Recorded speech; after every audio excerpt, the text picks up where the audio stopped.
რა პროცესს ვადევნებთ, ბატონო გოჩა, ახლა თვალყურს ჩვენ ქართული ოცნების ხელისუფლება ერთი კანდიდატის ღია მხარდაჭერაზე გადავიდა. პრაქტიკულად ღია მხარდაჭერაზე გადავიდა. ანუ მისი პროქსები, მისი პროპაგანდისტები, სხვები და სხვები ხომ აქტიურობენ, მაგრამ უშუალოდ ქართული ოცნებას ვარაუდობ და ვხედავ, რომ აქტიურობს და რატომ, რა არის მიზანი? რატომ არა თუ გრებავთ ასე ვიკითხავ გულგრილი ოცნება? აი მიუშვი რა საბოლოო ჯამში რა, ვისაც აირჩევენ, იმას აირჩევენ. აი რატო არის ესეთი ცხოველი ინტერესი ამ საკითხზე? მოგესალმებით, მივესალმებით თქვენს მაყურებელს.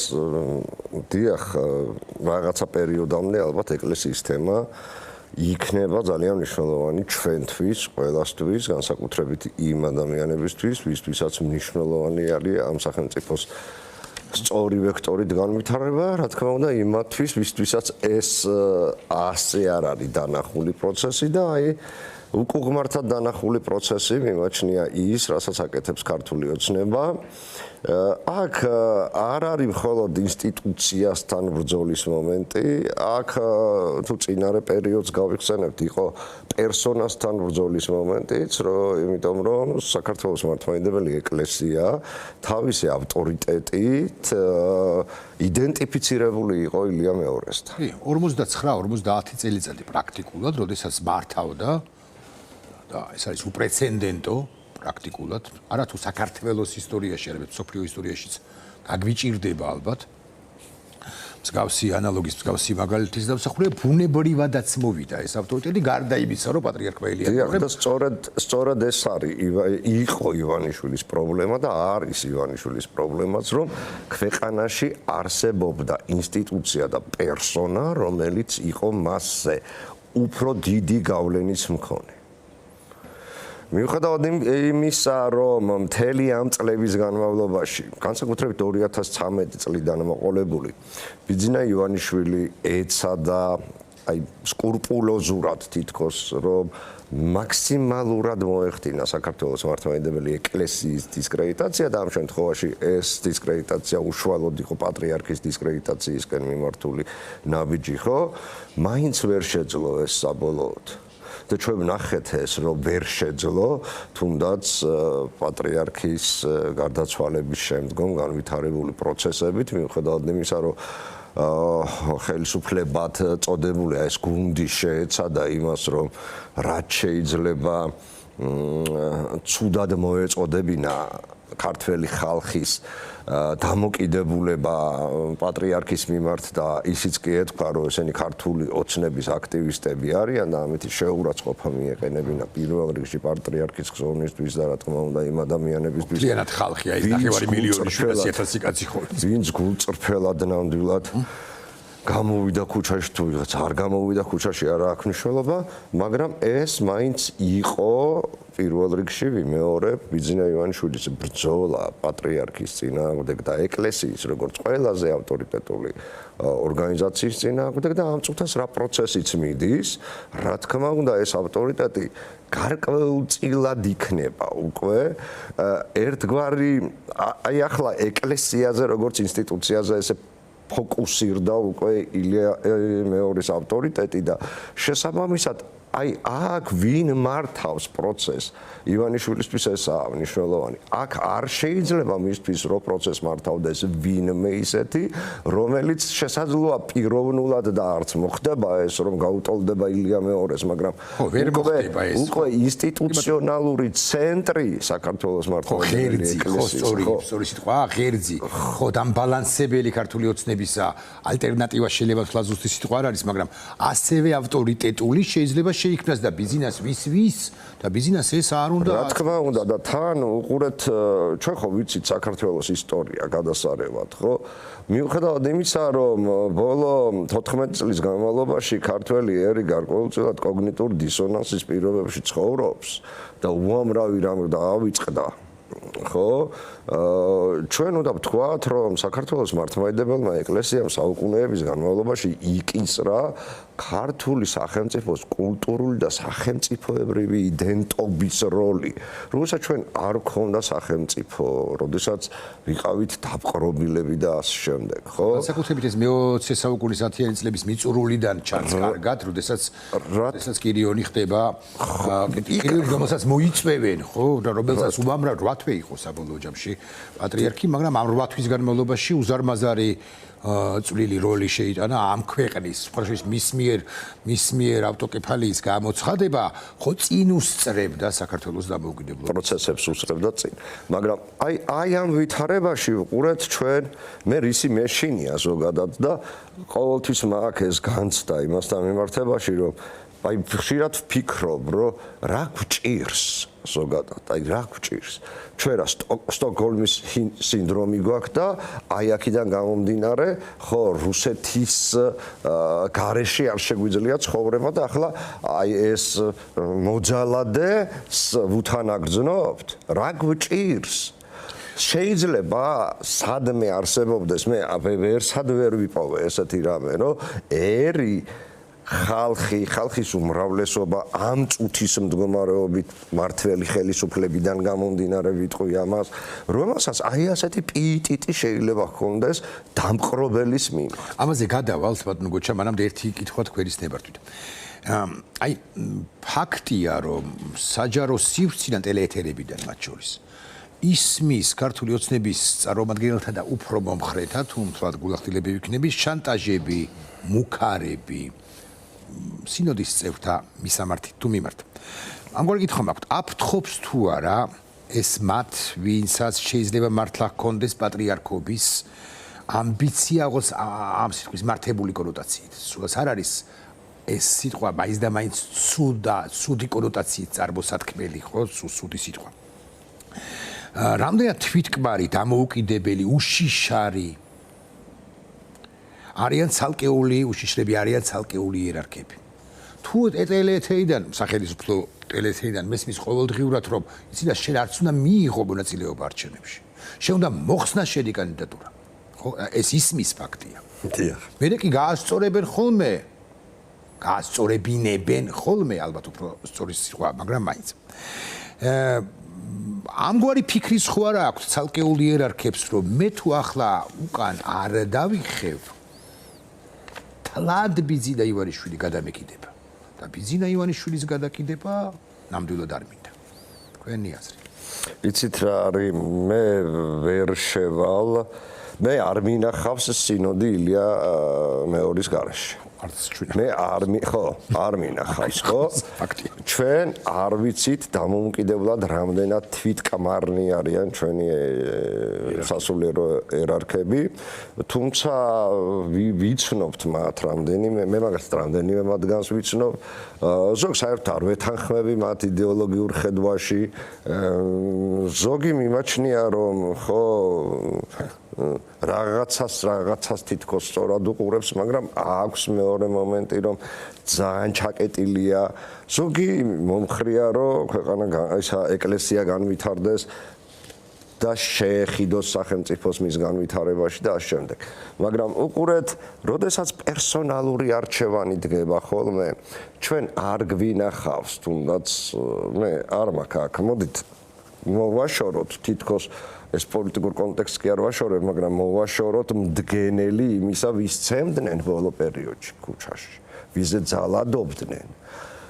და დავანებოთ, და ასაკობრივი ზღვარი დავაწესოთ მანდაც, რომ დაახლოებით 25 წლამდე ახალგაზრდებს. და რაც გინდათ ის დავარქვათ ამ ახალგაზრდებს, რაც გნებავთ ის დავარქვათ. Deep State-ის წარმომადგენლები, ასე მაგალითად, ან უცხოური გავლენის აგენტები. ეს პოლიტიკურ კონტექსტში, რელიგიურ კონტექსტში, ქრისტიანულ კონტექსტში, ეს იმათი შვილები არ არიან. კი ბატონო. და მე 2-3 ადამიანის გარდა ვერ ვნახე მთელი ამ ხნის განმავლობაში. მე ერარქებზე მაქვს საუბარი.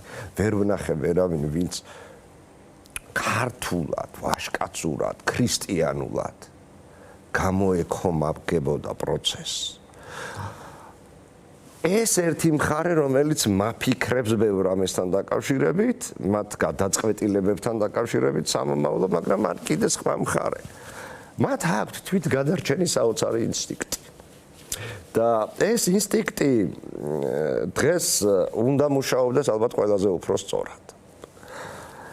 ისინი უნდა გრძნობდნენ და ხედავდნენ იმას, რა დამართა თითოეულ მათგანს და საქართველოს მართლმადიდებელი ეკლესიას და ილია მეორეს ქართულმა ოცნებამ და პირადად ბიძინა ივანიშვილმა. ეს იყო ღია ბრძოლა პატრიარქის წინააღმდეგ, მისი ავტორიტეტის წინააღმდეგ და 2022 წლის შემდეგ, 2022 წლის შემდეგ ჩვენ განსაკუთრებით ვადევნებთ თვალს და ვხედავთ იმას, როგორ იქცა საპატრიარქო ამ შემთხვევაში ქართული ოცნების პოლიტიკური პარტიის რაღაც განყოფილებად, რაღაც ფილიალად. და ეს იმდენად მართლა ცუდი ფაქტია. თვალსაჩინო და ცუდი ფაქტია. ხო, ყველასთვის ამას უნდა გრძნობდნენ ეპისკოპოსები. თქვენ 22 წელს ახსნით, ბოდიში კი არ გაწყვეტიეთ, მაგრამ იქნება და 5 წლით ადრინდელი პერიოდი გავიხსენოთ. მე გულისხმობ მოსაყდრე შიოს დაუძლურებულია პატრიარქი, რამდენიმე წელია, თუმცა მე არ მინდა ვთქვა, რომ დაუძლურებულია ისე, რომ თითქოს ვერ მართავს. იქნება 2017 წელს იწყება ეს პროცესი, სწორედაც რომ და განსაკუთრებით. არა, პროცესი კი მაგ დროს იწყება, მაგრამ მე რას ვიძახი, იცით, აი აქ უკვე სახიერება გამოჩნდა, როგორც თითქოს პარტიული სტრუქტურის დანამატის. პარტიული სტრუქტურის იდეოლოგიური დანამატის ერთ-ერთი, რომელიც აი ასე აღასრულებს, თქვათ, ქართული ოცნების ყველა ნებას და ამისათვის ბოლო წლებში ხო 60 მილიონი დაიმატეს კიდე დაფინანსება და შემდეგ. ეს დაფინანსება პროპორციულად კი არ გაუნაწილებიათ ყველა ეპარქიისთვის. და ამ დაფინანსებას კი ცალკე უნდა ვიფიქროთ იმასთან დაკავშირებით, რას ასწავლიან მთელ რიგ სასულიერო დაწესებულებებში იმ ფულით, რომელსაც ჩვენ ვიხდით და რამდენად არის ეს ქართული სახელმწიფოსთვის სასარგებლო, რასაც იქ ასწავლიან. ეს კიდე ცალკე თემად, მაგრამ უყურეთ, ამ ვითარებაში ყველამ ნახა, რას ნიშნავს ივანიშვილის და ქართული ოცნების მიერ ნამართი ეკლესია. ამ ვითარებაში ყველამ ნახა და განსაკუთრებით ვთხოვ ამას ეპისკოპოსებს მიაქციონ ყურადღება. თქვენ შესაძლებელია დადგეს დრო სამებაშიც არ შეუშვან ესენი. როგორც გააკეთა ახლა, როგორც ქტიტორმა და არ შეუშვა არავინ იმაში, რა ქვია და ქართული ოცნება დადგა, ხო, იქად. არავინ არ შეუშვა. წარმოგიდგენიათ, თითქოს პოლიტიკურ ოპონენტებს არ უშვებდნენ, მაშინ როდესაც იქ ვინც უნდა მისულიყო, ესენი იყვნენ ილია მეორეს შვილები, ისევე გულშემატკივრები, ჭირისუფლები, არ შეუშვა. ეს პროცესიც საკუთარი დიდებისთვის გამოიყენა თითქოს. და ახლა წარმოგიდგენიათ, პატრიარქზე უფრო ნაკლები ავტორიტეტის მქონე ადამიანებს და ინსტიტუციას, რომელსაც არ ეყოლება ისეთივე დონის მფარველი, არამედ პირიქით მისი მოთამაშე იმ ინსტიტუციას რას უსამს. ეს ამ ადამიანების უმეტესობის დისკრედიტირება მოახდინა, გაანადგურა პიროვნულად. მე არ შევდივარ ამ დისკურსში, რამდენად კარგი იყო ვიღაცისთვის თუ ცუდი ესა, რამდენად ზნეობრივი ან მორალური იყო ამ ყველაფრის გაკეთება, მაგრამ პრობლემას რა წარმოადგენს, მათ გააკეთეს ეს ნაბიჯი გადადგეს. და როდესაც თქვენ 2017 წელს ახსენებთ, ხო? იქამდე იწყება რეალურად პროცესი, როდესაც მეუფე იაკობი ამბობს პირველად, რომ პატრიარქს გადადგომას თხოვეს. ურჩიეს. და სახელდამაში ანუჩ ხარტიშვილის გვარიც მეც მქონდა ეს ინფორმაცია და შესაბამისად მეც ვსაუბრობდი ამ თემასთან დაკავშირებით. მე სხვათა შორის მეუფე გრიგოლმა თქვა ერთ-ერთ ინტერვიუში, რომ გვარის გარეშე ეს მომენტი. ამის მერე იწყება უმძიმესი დარტყმა საქართველოს მართლმადიდებელი ეკლესიისთვის. ეს არის 10 თებერვლის ღამე 11-ის გამთენიისას. გახსოვთ, რომ ჩამწკრივდნენ ისა, რა ქვია, პრემიერი, იუსტიციის მინისტრი, გადავარჩინეთ საქართველოს პატრიარქი გადავარჩინეთ, ციანითი საქმე იწყება. და ბოლოს აღმოჩნდა თურმე ყველაფერი ტყვილი გვითხრა ქვეყნის ხელისუფლებამ. თურმე შორენა თეთრუაშვილს კლავდა მამალაძე და ისიც რომ აი სხვა სიტყვა აქ არ გამოვა რა რომ გამოვიყენო ძალიან სიაფალი და ძალიან ტუფტა იყო ხო და ბოლი იყო ხო მაგრამ ამ ყველაფერმა რამცირ დისკრედიტაცია მიაყენა ცალკე ეკლესიას და ცალკე რამდენიმე მღვდელმთავარს და აქვე ხდება კიდევ ერთი მნიშვნელოვანი მომენტი რომ ამის შემდეგ შემოდგომაზე საქართველოში ჩამოდის ილარიონ ალფეევი რომელიც პირდაპირ უყენებს პატრიარქ საკითხს და ეუბნება რომ იცით რა თქვენ შეუძლოთ ხართ ბატონო გოჩი მოდის ვიხდი და 3 დღის წინ ამ თემაზე მინდოდა მეკითხა 3 დღის წინ მე დამიკავშირე ერთ-ერთი პროპაგანდისტური არხი მე და მკითხა არ მივეცი სატელევიზიო კომენტარი მივეცი სატელეფონო კომენტარი და რა იცით თქვენ რომ შიო მუჯირი ამ თემაზე გადადიხართ თქვენ არის რუსეთის წარმოგზავნილი სწორედ ილარიონ ალფეევზე გავუმახვილე ყურადღებას სწორედ ეს ამგვარი პასუხი გავეცი იმ კოლეგებად წოდებულებს საბოლოო ჯამში თქვენს წინ რომ იყოს ახლა პროპაგანდისტი რუსთავი 2-ის თუ იმედისა როგორ ვასაბუთებთ იმას რომ ილარიონ ალფეევმა თქვა ის პატრიარქს უთხრა ის რაზეც გინდოდა თქვენ ახლა ისა ჩვენ დიდი ხანია ვიცნობთ ერთმანეთს თუ არ მეგობრობთ ყოველ შემთხვევაში ვადევნებთ თვალს ერთმანეთის საქმიანობას 2017 წლის სექტემბერში მე ვწერ და ვაქვეყნებ რომ საქართველოში ჩამოსული იყო საქართველოს ისა რა ქვია რუსეთის მართლმადიდებელი ეკლესიიდან ილარიონ ალფეევი რომელმაც პატრიარქს მოთხოვა და მაგზელებ ახლა ამ თემას რომ იცით რა მოდით ჯერ ერთი უნია გავაფორმოთ აფხაზეთის თემასთან დაკავშირებით იქ სიმონ კანანელის ტაძართან მიმართებაში იდგა საკითხი და თქვენ ყოველწუთას არ გაწუხოთ ამისათვის ვინმე პერსონა უნდა იყოს ვინც აქტიურად იქნება აი ამ პროცესების სათავეში და პატრიარქის პასუხი არის იცით რა მე რომ ჩამოვალ მოსკოვში მოდით მაშინ ვიმსჯელოთ ამაზეო და ეს ვიზიტი ჩასვლა პატრიარქის არც არის დაგეგმილი ჯერ არც არაფერი მაგრამ ცდილობს რომ გადაუტანოს და მე როცა კითხა რომ ვინ გინდათ რომ იყოს და უცხელებენ მეუფე შიოს მოვიფიქრებთ და ისევ გადაუტანა საკითხი იმასთან დაკავშირებით რომ აი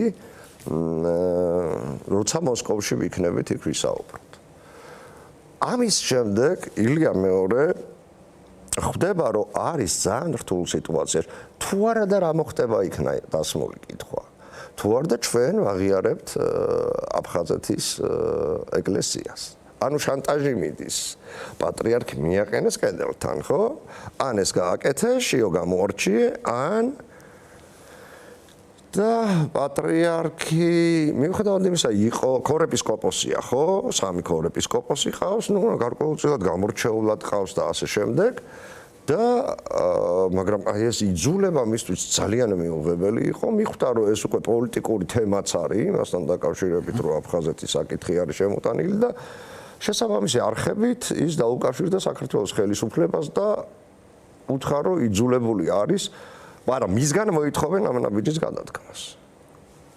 და რა ხდება? ამის შემდეგ 2 დღის თავზე ისევ ჩამოდის, ხო, ხელისუფლებისგან პასუხია რომ ჩვენ არ ჩავერევით, თქვენაც გინდათ ის გადაწყვიტეთ. მაშინ ერთ-ერთ სავარაუდო კანდიდატად მაინც რჩება შიო სხვა ანუ კედელთან არის მიყენებული, ხო? ხო და მაგრამ პატრიარქი ცდილობს აიცილოს ეს პროცესი თავიდან და ისე 2 დღეში ჩამოდის ალფეევი. ვინ მეუტანა ალფეევს საკითხი და რუსეთს ვინ აცნობა რომ პატრიარქს ხელისუფლებას დაგოდა კომუნიკაცია. ისევ ხელისუფლებიდან ვიღაცამ, ხო? 2 დღის თავზე და უკვე მკვეთრი შანტაჟი იწყება. ხო და საშანტაჟო თემა არის აფხაზეთის აპორტალიას აღიარებენ. ნუ მოგწყვეტენ რეალურად ხო ჯერჯერობით ჩვენ ვიცით რომ მიუხედავად იმისა რომ პატრიარქს ესე ტიტული მოაჭრეს ხურმახაზეთსა და ბიჭვინთის მიტროპოლიტი მაინც ჯერჯერობით გარკვეულწილად ეს ტერიტორია საქართველოს მართლმადიდებელი ეკლესიის იურისდიქციაში არის რაღაცნაირად თითქოს მოქცეული იმიტომ მიუხედავად იმისა რომ ერთი ქართველი პატრიარქს არასოდეს არ მისცემია შესაძლებლობა რომ გადასულიყო ენგურ გაღმა და უყურეთ აქ რა ხდება და მოდი შევწყვეტ ახლა ამ თემას აქა და მე ვაქვეყნებ ამას და ვწერ რომ 100-ია სექტემბერია ესა მეორე ჩამოსვლა ალფეების ემთხვევა იმ პერიოდს აი ამ სტატიის მერენდელ პერიოდსაც ემთხვევა და ისევ ვიწყებ ამ თემასთან დაკავშირებით საუბარს 11 ოქტომბერს იწევენ სინოდის ხდომას იქ და სინოდის ხდომაზე განვლილი 40 წლის საქართველოს მართლმადიდებელი ეკლესიის განვლილი 40 წლის საქმიანობის რაღაც საქმიანობას განიხილავენ არაფერი ისეთი განსაკუთრებული და შემდგომ 23-ში პატრიარქი იძულებული ხდება თავისი ხელით დაწეროს ეს ბრძანება. ახლა უყურეთ. რასაც აფრიალებენ დღეს. კი. ახლა უყურეთ. ეს ბრძანება თავის ახლა ილია მეორემ კანონიკა არის ის მის დაწერილი მართვა-გამგეობის დებულება არის ის. ანუ ეს ყველაფერი არ მოდის შესაბამისობასთან მე რომ პატრიარქმა დაწერა. მოსაყდრის აი ამ ფორმით წარდგენის არანაირი დებულება არ არსებობს იმ პერიოდისთვის. არსად იმიტომ რომ წერია რომ მოსაყდრე შესაძლებელია ისა რა ქვია თუ უძლურად არის ვერ მართავს გადადგა ან გარდაიცვალა არის ხო კლასიფიცირებული ცოცხალია მართავს პატრიარქია და მოსაყდრე არის ხო ამასთან მიმართებაში მე მახსოვს რამდენიმე ძალიან მნიშვნელოვანი პუბლიკაცია გამოქვეყნდა მაშინ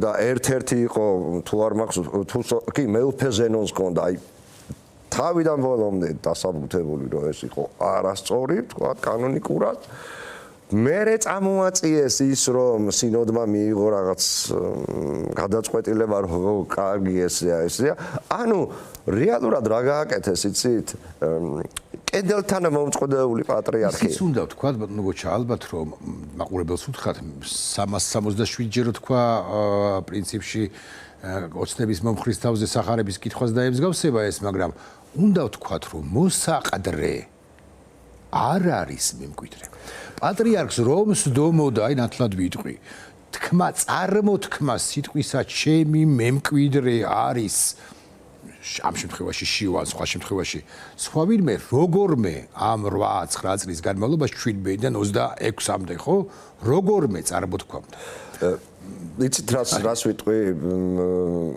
მემკვიდრე იმ კონტექსტში რა კონტექსტშიცაც საუბრობენ ამაზე სამწუხაროდ ეკლესიის წარმომადგენლებიც და რა თქმა უნდა პროპაგანდისტებიც არის საერთოდ უცოდინარობა კანონიკის იმიტომ რომ სოფლიოს საეკლესიო კრებამ მესამემ მიიღო დადგენილება ჯერ კიდევ მემკვიდრეობის ამბავი მოისპო ეკლესიაში კი ბატონო თუ იმდენი ხანი ახლა ეპისკოპოსები შვილებსაც ნიშნავდნენ და ასე შემდეგ იმაში ეპისკოპოსებად არ არსებობს მემკვიდრე ასეთი გააზრება ეკლესიაში არ არსებობს ამიტომ ვინც ამაზე საუბრობს რომ პატრიარქმა მემკვიდრედ დატოვა ან ეს მისი რჩეული იყო რაც ერთი და იგივე რამეა ხო შეუძლებელია ეგეთი რამე არ ხდება ერთადერთი აქტი რაც შეიძლებოდა განხორციელებულიყო თუ პატრიარქშიო უნდა და მეუფეშიო უნდა და პატრიარქად მომავალ პატრიარქად ხო თვითონ გადამდგარი ხო საპატიო პატრიარქი ხო ნუ რა ფორმას მოძებნიდნენ ახლა ისე გადამდგარი ხო და იმას ეკნა რა ქვია და გამოერჩიათ მაშინ სხვა უამრავი მექანიზმი არსებობდა იმასთან მიმართებაში ხო არა ტექნიკური საკითხი არის ტექნიკური საკითხია დღეს კანონიკის რა ქვია მართვა-გამგეობის დებულების მიხედვით მან უნდა უზრუნველყოს მიიყვანოს ეკლესია გაფართოებული საეკლესიო კრებამდე და იქვე თუ გავაგზელებთ ამ ალფეების თემასაც ხო და როგორც კი დავიღე ნათელმხილველი ვიყავი რომ ეს დავწერე სექტემბერში დამეს იზმრა არა მე ვიცი ზუსტად ეს ინფორმაცია კიდე დამატებით სხვა ინფორმაციები იყო, ამას მოყვა სხვა მასალები და ასე შემდეგ. მე მქონდა ეს ინფორმაცია კონკრეტული პერსონიდან, საპატრიარქოდან. მე ვფიქრობდა მჯერა, რომ ეს ინფორმაცია შემთხვევით არ მოვიდა ჩემამდე. შემთხვევით არ მოვიდა, იმიტომ რომ ამას გარკვეული გაბედულებაც სჭირდებოდა რაღაცეებთან მიმართებაში მაშინ და აი ამ პროცესის მერე იქ იყო ერთი პარადოქსი კიდე ის რა ქვია, მე ერთხელ ვარ ცოცხლად შენახვედრი პატრიარქს. ეს იყო 2011 წელი და მე მასთან არანაირი კომუნიკაცია არ მქონია. მქონდა გარკვეული პუბლიკაციები, თქვათ, ისეთ სახით, რომელშიც მას აბსოლუტურად არ ვეთანხმებოდი მთელი რიგი მიმართულებებით, მე მიმაჩნდა რომ და თუმცა მე რაღაცეები გაირკვა. ხო, მე მიმაჩნდა რომ მისი გადაწყვეტილება იმასთან დაკავშირებით, რომ აი ასე არაფორმალურად ემართა აფხაზეთი რუსეთს, მიმაჩნდა რომ არასწორი იყო, იმიტომ რომ სოფლიო საპატრიარქოს შეეძლო ეს ტვირთია და მისია აიღო საკუთარ თავზე. იყო კიდე სხვა უამრავი თემები და ერთ-ერთი უმწვავესი პუბლიკაციის შემდგომ ჩემთან მოვიდა ისევ ის ადამიანი, ვინც მე ეს ინფორმაცია თავის დროზე მომაწოდა და მითხრა, რომ პატრიარქმა შემომითვალა მადლობა და თქვა, რომ ყოჩაღდა გააგრძელოს. ეს ის მომენტი იყო, რომ სხვა სიტუაციაში შეიძლება ვიღაცას კოცონზე დავეწვი, როგორც იტყვიან, ხო? ანუ კიდე ბევრი რაღაც ნიუანსები არის, რომელიც მე მაფიქრებინებ და ზუსტად რომელსაც ზუსტად მივყავარ იმაზრამდე, რომ ხო, პატრიარქი ახლა ესე ვერ ვიტყვი, რომ პლენში იყო, მაგრამ მას შიგნით ყავდა ძალიან ძლიერი ოპოზიცია.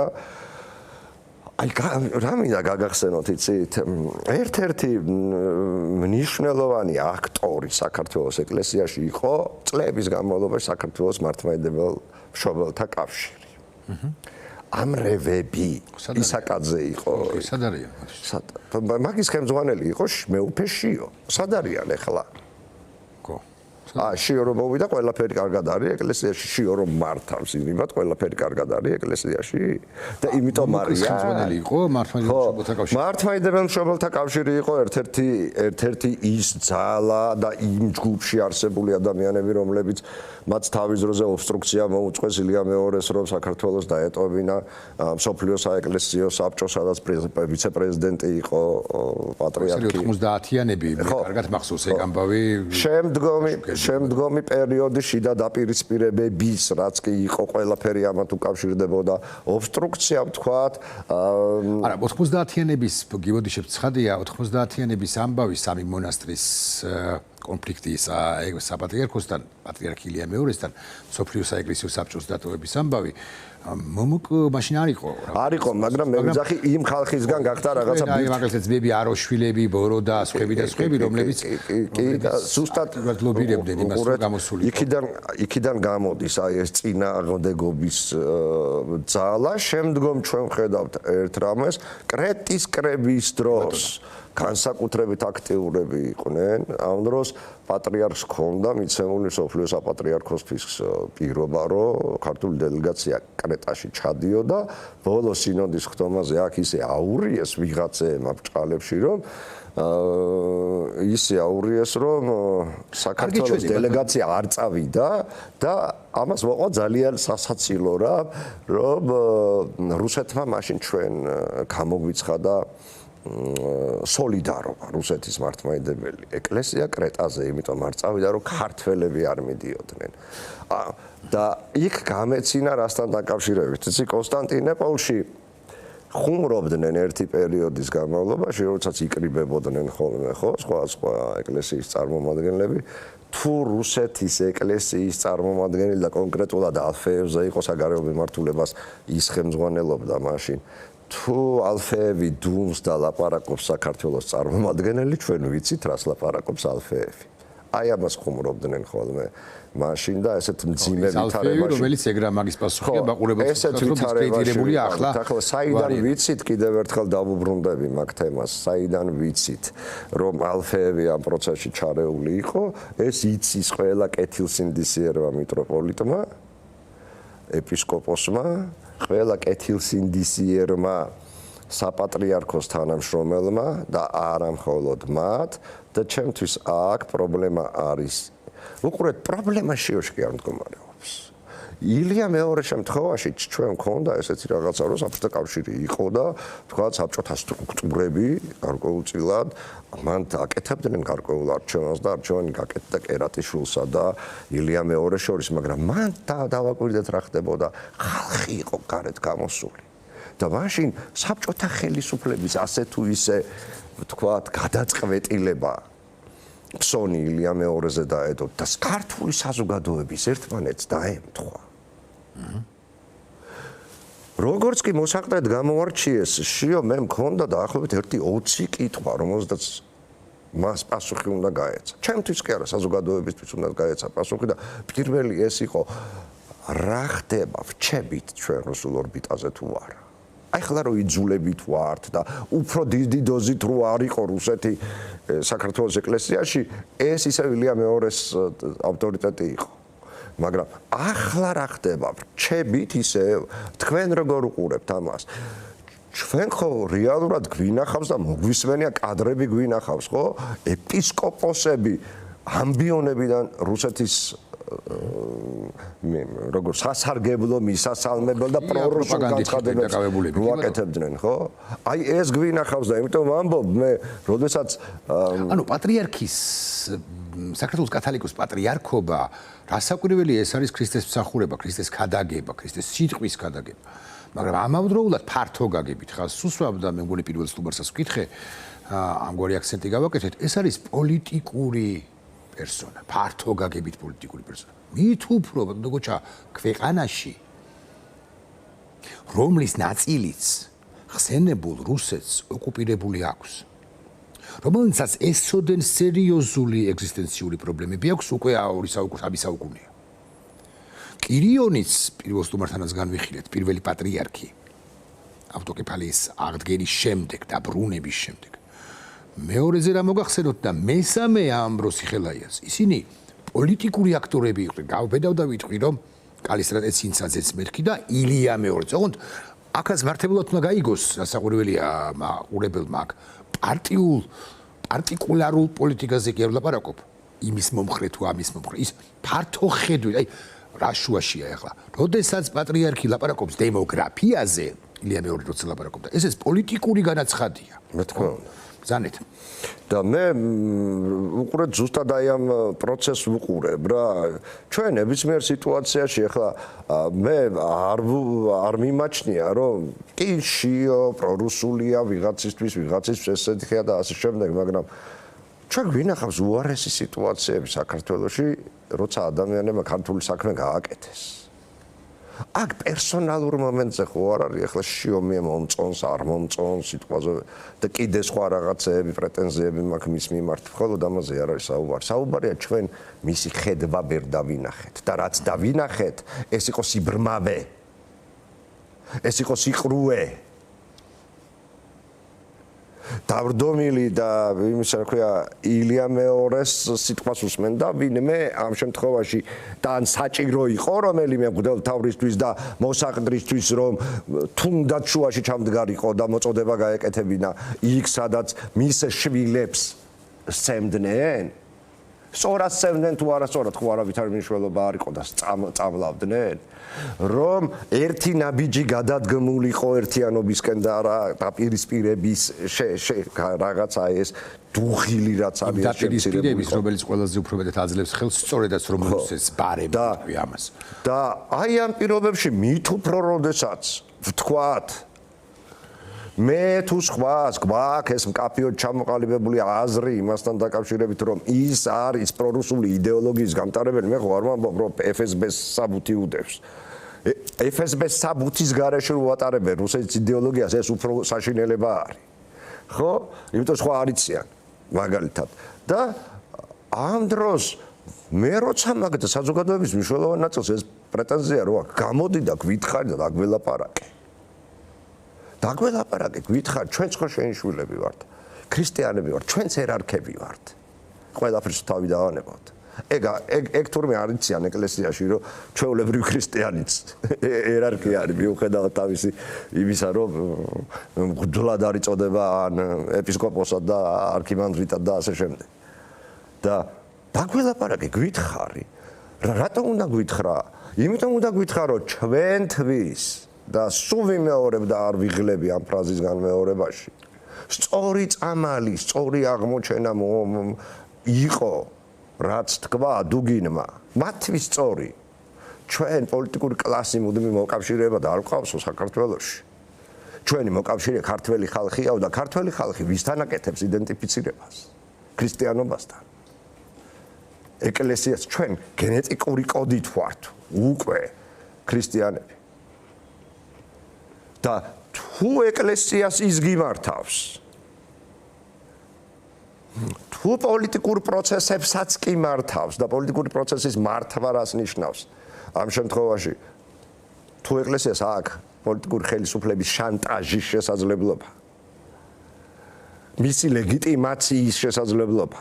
ხო, ეხლა ყველაფერთან ერთად ისიც სჭირდებათ, რომ ლეგიტიმაცია მიიღონ. ყველაფერთან ერთად იმისთვის სჭირდებათ პატრიარქი, რომ მისგან კონდეთ ლეგიტიმაცია. და თუ შენ აი მე რომ ამდენი კითხვა მაქვს, საზოგადოება შემზე უფრო ჭკვიანური და ბრძნული კითხვები რო აქვს. გითხარი დაგველაპარაკე. აგვიხსენი მაშინ რა არის? ჩვენ ხო შენი შვილები ვართ. შენი არ არის ეს ეკლესია. შენი არ არის ეკლესია, შენი არ არის ტაძარი. მაგრამ ამ ადამიანებმა, ათასობით ადამიანმა 50 წლის განმავლობაში საეკლესიო მსახურმა ძალიან ცუდ რამეს ვიტყვი, მაგრამ ფეხზე რაც უნდა ჩაეცვა, ესეთ ილია მეორის გავლენით მარტო მას კი არა, მისი ოჯახის წევრებს. ანუ ფული საიდან შემოსდიოდა, ესეც ილია მეორის გავლენაზე იყო დამოკიდებული. სხვანაირად ამათ არ უცხოვრიათ, არ იციან და პატრიარქმა ამ 50 წლის განმავლობაში მოგვიტეთ, ჩვენ ცოტა რაღაც სხვადასხვანაირად უყურებთ ამას და 49 პატრიარქობისაც კი ვიძახით, მაგრამ ეპისკოპოსი ისა რა ქვია, ბიჭვით ცხუმამ ხაზეთის ეპისკოპოსი იყო და იქ ბევრი რაღაც პოზიტიური საქმე აქვს ნაკეთებ, თუმცა ძალიან დამწყდა გული, რომ აფხაზებმა ის ვერ შეძლეს, რომ რაღაცა ოპტიმალური დელეგაცია მოეძებნათ და ილია მეორის დაკრძალვაზე ყოფილიყო აქ. ვერ შეძლეს, ვერ საერო და ვერ სასულიერო პირებმა. სავის მათნაცვლად შემრჩვა. მაგრამ ეს კი სხვა თემა არის. და ამ პირობებში, როდესაც უამრავი პასუხგაუცემელი კითხვა, როდესაც საკითხი ეგზისტენციალურია, მაგრამ პერსონებზე კი არ არის აქ საუბარი, რომ შიო იქნება თუ სხვა ვინმე იქნება. აქ სახელმწიფოს განვითარების ვექტორზე არის საუბარი. იმიტომ რომ კიდევ ერთხელ ვამბობ, თუ იმ სწორი ფორმული და მიგნებიდან გამომდინარე ხალხი იდენტიფიცირებულია ქრისტესთან და ქრისტიანობასთან, მაშინ ჩვენ ძალიან მნიშვნელოვანი გადაწყვეტილებები უნდა დავინახოთ და თუ ვერ დავინახავთ ამ გადაწყვეტილებებს, მე პირდაპირ შემიძლია ვუთხრა იმას, რა ქვია, საქართველოს საპატრიარქოს მესვეურებს, მღვდელმთავრებს და სინოდსაც, რომ ხო, ძალიან მარტივი რამე მოხდება, ისინი ოფიციალურად გახდებიან ქართული ოცნების ან მომავალში სხვა პოლიტიკური ძალის, რა ვიცი, პროპაგანდა, აგიტაციის განყოფილება და ადამიანებს ღმერთთან სალაპარაკოთ, მაინც და მაინც შივა არ გვჭირდება.